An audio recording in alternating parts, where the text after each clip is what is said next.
The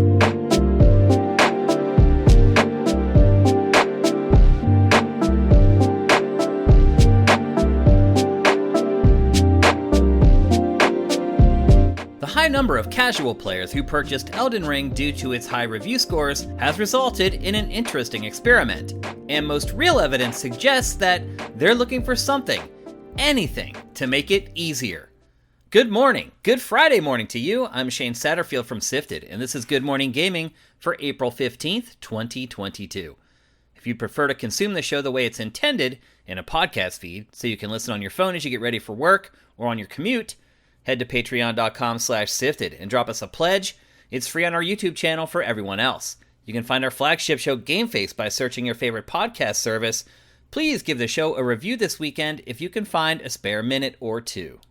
So today, Kotaku ran a story about the most popular mods for the PC version of Elden Ring.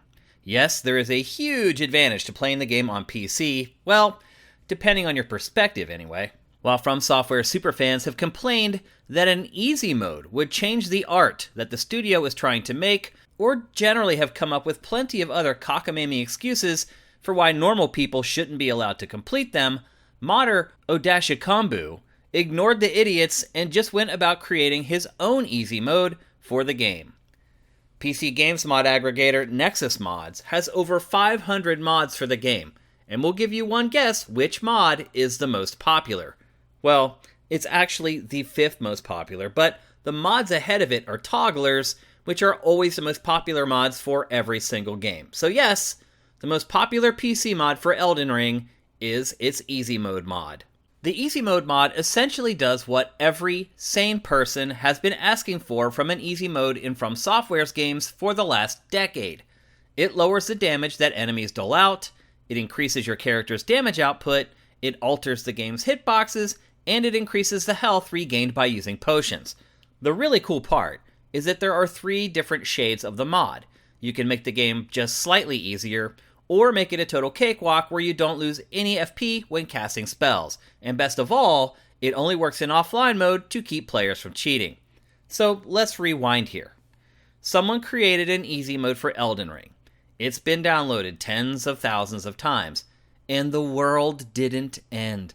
The sky hasn't fallen. No one who was playing the game on the default difficulty had their heads explode, and their saves weren't wiped. The mod also did not alter the difficulty of their games. No one looks at them any differently than they did before. In fact, one might assume that a lot of the Get Good crowd had no idea that the mod even existed. See how easy that was? Hopefully, in 5 years, when From Software's next game is ready, people will remember this story and will avoid the pointless and petty arguments over the accessibility of its games. Oh, who am I kidding? It will be a shit show all over again. And now for a couple more stories from the top of your sifts on a slow news day. CD Projekt Red today announced that despite its disastrous launch, Cyberpunk 2077 has now sold 18 million copies. Now, the developer did not share how many of those have been returned, or if that number actually takes returns into account. However, it sold 14 million pretty much out of the gate, so word of mouth definitely limited the sales on its tail. It will be interesting to see if its relatively stable state after countless updates will give it a late life kick. The developer also announced that The Witcher 3 has now sold an astounding 40 million copies across all platforms, and it should get another boost when it finally launches for PS5 and Xbox Series consoles. It was our Game of the Year in 2015, and that pick has definitely held up.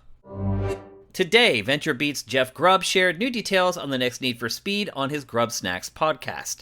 He claims the game is somehow combining photorealism with anime elements, and it's set in a fictitious Chicago called Lakeshore City. Also, the franchise's autolog feature will return. Grubb previously reported that the game will launch this holiday season for PC, PS5, and Xbox Series. Also on the podcast, Grubb addressed the rumors of Kojima Productions soon being acquired by PlayStation.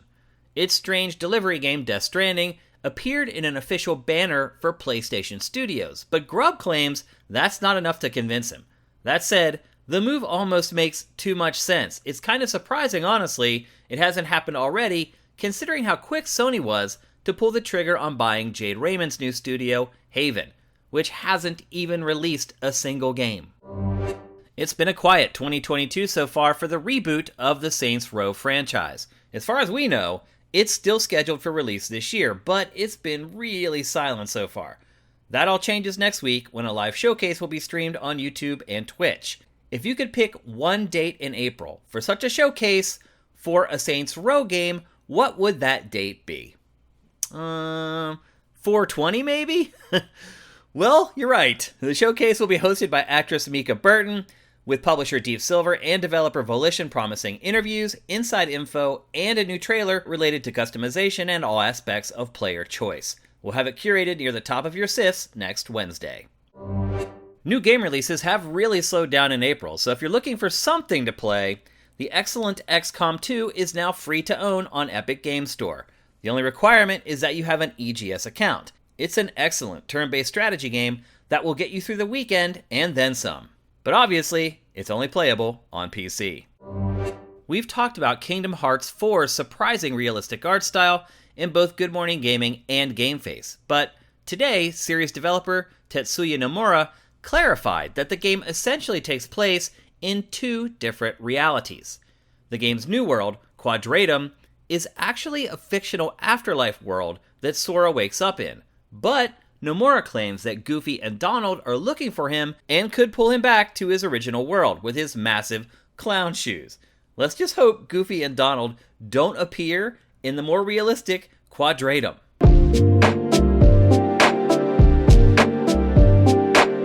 Let's take a break, and when we come back, we'll tackle today's boss fight.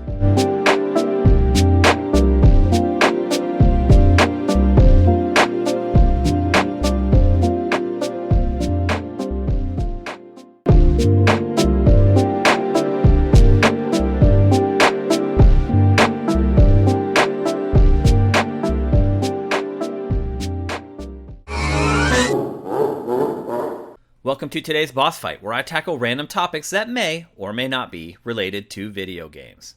It wasn't that long ago that Nintendo announced that it was offering a bigger, more expensive option for Nintendo Switch Online.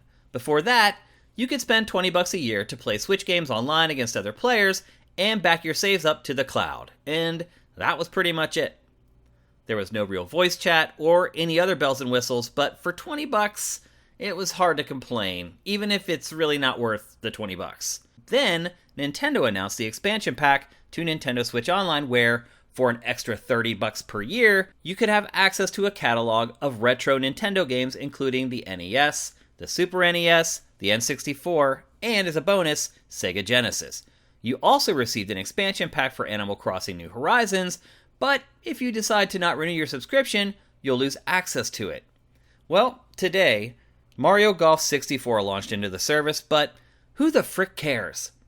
It was the first ever Mario Golf game, and it was decent, but Nintendo has done nothing to enhance the game and make it more palatable to audiences in 2022. For example, online play might make it worth downloading, but it includes no such thing. And to be honest, if you're an older player, Nintendo Switch Online kinda sucks. Right now, there's slightly less than 200 games across the NES, SNES, N64, and Genesis. Pretty sure I've purchased a lot of those games multiple times on the various virtual consoles and marketplaces Nintendo has launched and shuttered across the years. Seriously, every game that I purchased on any virtual console, on any Nintendo platform, I should not have to pay for those games again, in any way, shape, or form. Those games should be in my Nintendo library until the end of time. The N64, which is the most recent platform available on the Surface, keep in mind that launched in 1996, only has 14 games available. If Nintendo wants to start providing some value to Nintendo Switch Online for people who have supported the company for a couple decades, it has to do better. I'm one of those people. At this point, I'm paying $50 a year to play in one of the worst online environments on the planet that doesn't even have a voice chat option. Being a member of PlayStation Plus for $60 a year gets me multiple free games each month that are from the last two generations of consoles. I also get a library of amazing first-party games that I can download and play. And the online play rocks. It's silky smooth.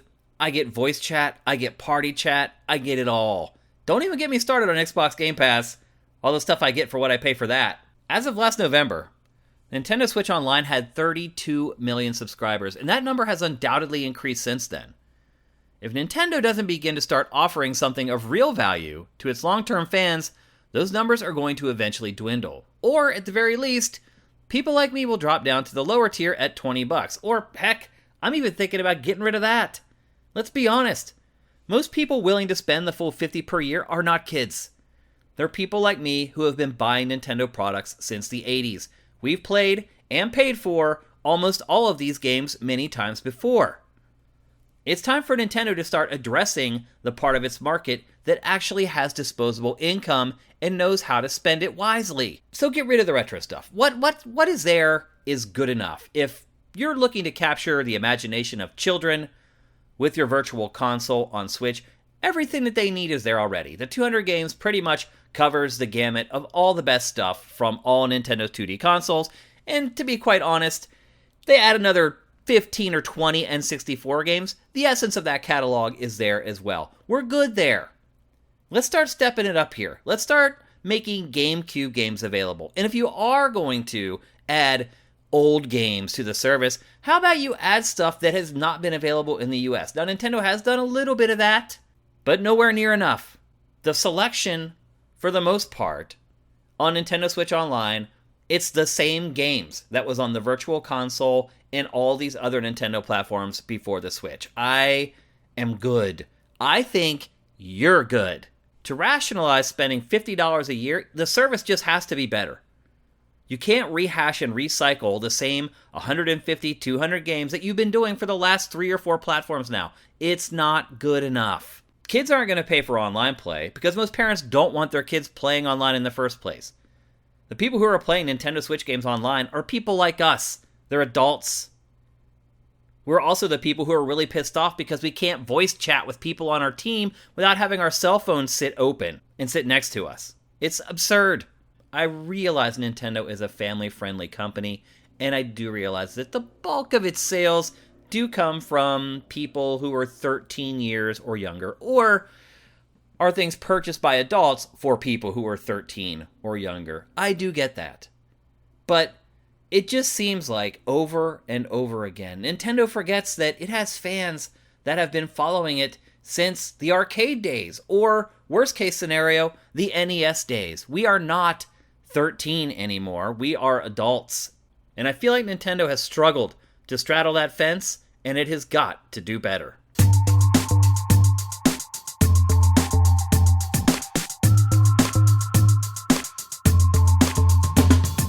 Thanks for listening to Good Morning Gaming. I appreciate every single one of you who listens to GMG.